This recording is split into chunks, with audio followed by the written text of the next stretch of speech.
سامعین اکرام، معزز بزرگ و دوستوں، آج کے خطبہ مسنونہ میں قرآن حکیم کی آیت کریمہ ہم نے تلاوت کی ہے، اور اس آیت کریمہ کی پیش نظر جو موضوع آپ کے سامنے بیان کرنے کی زحمت کریں گے وہ موضوع آپ نے پہلے بھی دیکھ چکا ہے گروپ میں، پھر بھی اس موضوع کو آپ کے سامنے ظاہر کر دینا مناسب سمجھتا ہوں تاکہ وہ موضوع آپ کے ذہن میں رہے، اور اس موضوع کے تحت جو بھی قرآن و حدیث کی روشنی میں باتیں کہی جائیں وہ تمام کے تمام باتیں اچھی طرح سے ذہن نشین ہو جائیں، اور پھر آنے والے وقت میں یا ابھی سے انشاءاللہ العزیز جمعہ کے بعد سے یا ابھی سے ہم ارادہ کر لیں کہ اگر وہ صفتیں، وہ خرابیاں، وہ کمیاں ہمارے اندر پائی جاتی ہیں تو اس کی اصلاح کرنے کے ہم اور آپ کوشش کریں گے انشاءاللہ۔ موضوع کا نام ہے ظالموں کا انجام۔ ظالم کون لوگ ہیں اس کے بارے میں مختصر وضاحت کریں گے، اور ظالم اور مظلوم کی بھی مختصر انداز میں وضاحت کریں گے۔ اس موضوع کے تحت اس سے پہلے کی چند باتیں بیان کروں، میں پھر سے ایک دو ہفتہ قبل جمعہ کے حوالے سے ایک باتیں بیان کی تھی، پھر سے میں آج بیان کرنا مناسب سمجھتا ہوں، کیونکہ ایک دو بار کوئی بات کہی جانے کے بعد ہو سکتا ہو کچھ لوگ اس پر فوراً عمل کر لیتے ہیں اور کچھ لوگ اس چیز کو پھر سے بھول جاتے ہیں، تاکہ دوبارہ وہ چیز ذہن نشین ہو جائے اور وہ غلطی ہم اور آپ اصلاح کر لیں۔ جمعہ کے حوالے سے میں بیان کیا تھا کہ جب امام ممبر پہ خطبہ دے رہے ہوں اس وقت کسی بھی شخص کو پلتھی مار کر کے بیٹھنا یہ جائز اور مناسب نہیں ہے، اس لیے تمام بھائیوں سے اور پردہ نشین ماؤں بہنوں سے بھی گزارش ہے کہ پلتھی مار کے اگر ہم اور آپ بیٹھیں گے تو اس کو توڑ کر کے جس حالت میں نماز میں بیٹھتے ہیں اس انداز میں بیٹھیں، اور دیواروں میں اگر ہم اور آپ ٹیک لگائے ہوئے ہیں تو اس چیز کو بھی چھوڑ دیں، یہ جمعہ کے آداب کے خلاف ہے۔ دوسری بات کہ ہم میں سے بہت سارے لوگ جب اذان ہو رہا ہوتا ہے اس وقت ہم لوگ باہر سے آتے ہیں یا پھر اذان کے بعد اور مسجد میں بغیر 2 رکعت سنت پڑھے ہی بیٹھ جاتے ہیں، یہ بھی سنت کے خلاف ہے۔ اللہ کے رسول صلی اللہ علیہ وسلم نے ارشاد فرمایا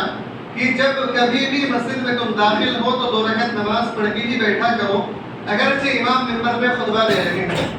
تو آپ صلی اللہ علیہ وسلم ممبر پہ خطبہ دے رہے تھے، ایک صحابی آئے اور ویسے ہی بیٹھ گئے، آپ صلی اللہ علیہ وسلم نے فرمایا کہ سنت پڑھ لو، تو اس نے فوراً کھڑے ہو کر کے وہیں پر 2 رکعت سنت پڑھ کر کے پھر بیٹھے۔ تو جب کبھی بھی ہم مسجد میں تشریف لائیں، گرچہ ہم عام وقتوں میں بھی ہوں، چاہے ظہر، عصر، مغرب، عشاء، کسی بھی وقت میں ہم آ رہے ہیں، اس وقت بھی اگر مسجد تشریف لا رہے ہیں اور ہم گھر سے تو اپنی سنتوں سے فارغ ہو کے آئے ہیں، پھر بھی تحیۃ المسجد ہمیں پڑھ لینی چاہیے، اور خاص طور سے جمعہ کے دن ہمیں کم سے کم 2 رکعت پڑھ کر کے ہی مسجد میں بیٹھنی چاہیے۔ اس بات کا ہمیں اور آپ کو خیال رکھنا ہے انشاءاللہ۔ محترم سامعین کرام، جو موضوع ہم نے آپ کے سامنے بیان کی ہے یہ بہت ہی اہم موضوع ہے۔ ہم اور آپ اس بات کو بخوبی جانتے ہیں کہ دنیا میں ایک مومن ہے یا تو ایک کافر ہے، یعنی ایک مسلمان ہے ایک کافر ہے، لیکن اس کے علاوہ 2 اور شخصیات ہیں، ایک ظالم اور ایک مظلوم۔ ظالم بھی کوئی انسان ہو سکتا ہے، مظلوم بھی کوئی بھی انسان ہو سکتا ہے۔ اللہ رب العالمین کے نزدیک ظالم انسان کبھی بھی فلاح نہیں پا سکتا، کبھی بھی اچھا انسان نہیں بن سکتا، لیکن مظلوم انسان اگر کافر بھی ہے، فاسق بھی ہے، فاجر بھی ہے، گنہگار ہے، تب بھی اگر وہ انسان مظلوم ہے تو اللہ رب العالمین اس کی دعا فوراً قبول کر لیتا ہے۔ مظلوم کی اتنی پاور ہوتی ہے، اللہ رب العالمین نے مظلوم کو اتنا زیادہ پاور دے کے رکھا ہے کہ اگر اس کے دل سے آہ نکل جائے تو پھر اللہ رب العالمین اس کی آہ کو رد نہیں کرتا، فوراً اس کی آہ کو قبول کر لیتا ہے۔ صحیح بخاری کی روایت ہے، اللہ کے رسول صلی اللہ علیہ وسلم نے ارشاد فرمایا کہ ظالم مظلوم کی بد دعا سے بچو، مظلوم اگرچہ فاسق و فاجر ہی کیوں نہ ہو، تو فاسق و اگر فاجر بھی ہوتا ہے کہ مظلوم، تو اللہ رب العالمین اس کی بھی دعا کو قبول فرما لیتا ہے۔ گنہگار ہے، خطا کار ہے، کافر ہے، اپنی جگہ پر ہے، لیکن تو پھر اللہ رب العالمین اس کی دعا کو رد نہیں کرتا، اس کی بد دعا کو فوراً قبول کر لیتا ہے۔ سب سے بڑی بات ہمارے ذہن میں ایک بات آنی چاہیے، وہ یہ کہ دنیا میں جب ظالم کسی انسان کے اوپر ظلم کرتا ہے،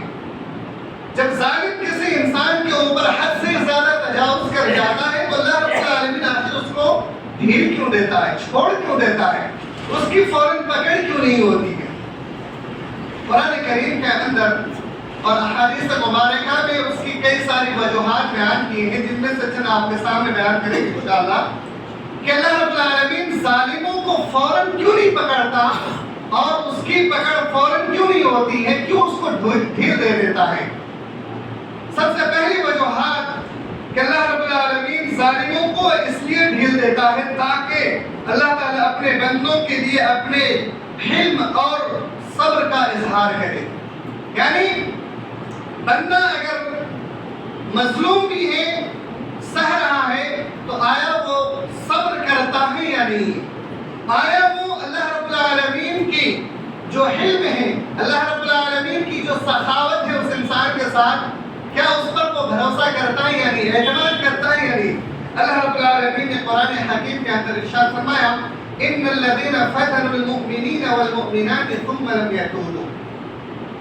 جو کوئی بھی انسان، جو کوئی بھی ظالم اگر مومنوں اور مومنات ماں و بہنوں کو ظلم کرتا ہے، پریشان کرتا ہے، ثم لم يتوبوا، پھر وہ توبہ نہیں کرتا، اگر کوئی انسان ظلم کرنے کے بعد توبہ نہیں کرتا، تو اللہ رب العالمین فرماتے ہیں کہ وَلَهُمْ عَذَابُ جَهَنَّمَ وَلَهُمْ عَذَابُ الْحَرِيقِ، اس کے لیے جہنم کی عذاب ہے اور دہکتی ہوئی آگ، جلنے والی آگ ہے اس شخص کے لیے۔ ایسے وقت میں اگر ایک انسان صبر کر لیتا ہے، برداشت کر لیتا ہے، تو یقیناً اس کا بدلہ دنیا میں اللہ رب العالمین اس ظالم کو تو نہیں دیتا، لیکن مرنے کے بعد وہ انسان اللہ رب العالمین کی پکڑ سے نہیں بچ سکتا۔ گویا کہ اگر کوئی انسان اگر ظالم ہے، ظالم انسان کو کبھی بھی جنت نصیب نہیں ہو سکتی۔ ظالم انسان اگر توبہ نہیں کرتا مرنے سے پہلے، تو وہ انسان کبھی بھی جنت کی خوشبو بھی نہیں پا سکتا اور وہ ہمیشہ ہمیں جہنم میں رہے گا۔ یہ ظالم انسان کی سزا ہے۔ دنیا میں بھلے ہی اللہ رب العالمین اس شخص کو کتنا ہی ڈھیل کیوں نہ دے دیا ہو، ظلم کر لو، جتنا بھی ظلم کرنا ہے، جتنا بھی زیادتی کرنی ہے دنیا میں کر لو، اللہ رب العالمین نے تمہیں کچھ وقت کے لیے مہلت دے رکھا ہے۔ اس مہلت کے اوپر ایک الفاظ میں آپ کے سامنے بیان کر دوں کہ ہمارے معاشرے اور سماج میں ایک الفاظ ہم اور آپ بہت زیادہ استعمال کرتے ہیں، کیا یہ الفاظ استعمال کرنا ہمارے لیے صحیح ہے یا غلط؟ ہم اپنے زبان میں کہتے ہیں اللہ کے گھر دیر ہے اندھیر نہیں۔ ایک الفاظ بہت زیادہ استعمال ہوتا ہے، اللہ کے گھر دیر ہے اندھیر نہیں ہے۔ کیا یہ الفاظ ہمیں اور آپ کو استعمال کرنا چاہیے یا نہیں؟ علماء کرام فرماتے ہیں کہ جس کسی نے بھی اس الفاظ کا استعمال کیا اس نے شرک کیا۔ شرک کیا کیوں؟ کیونکہ اللہ رب العالمین کے گھر میں نہ تو دیر ہے نہ تو اندھیر ہے۔ اللہ رب العالمین جس انسان کے ساتھ جس چیز کو جس وقت میں مقرر کر رکھا ہے، اسی وقت اس انسان کو وہ چیز ملنی ہے۔ اگر کوئی انسان ظالم ہے تو ظلم کی سزا اسے جب اللہ نے اس کے مقدر میں لکھ رکھا ہے اسی وقت اس کو ملنا ہے، چاہے وہ دنیا میں ملے یا آخرت میں ملے، لیکن اس کو ملے گا۔ اللہ رب العالمین کے یہاں دیر نہیں ہوتا، بلکہ اللہ رب العالمین اس کو ڈھیل دے کے رکھا ہے، جس وقت تک کے لیے اللہ نے اس کو اس کے مقدر میں، اس کے تقدیر میں اس چیز کو لکھ رکھا ہے کہ اس کے لیے گنجائش ہے، ابھی موقع ہے کہ چاہے تو وہ سدھر جائے، چاہے تو وہ اسی طرح اپنی دنیا سے کچھ کر کے جائے۔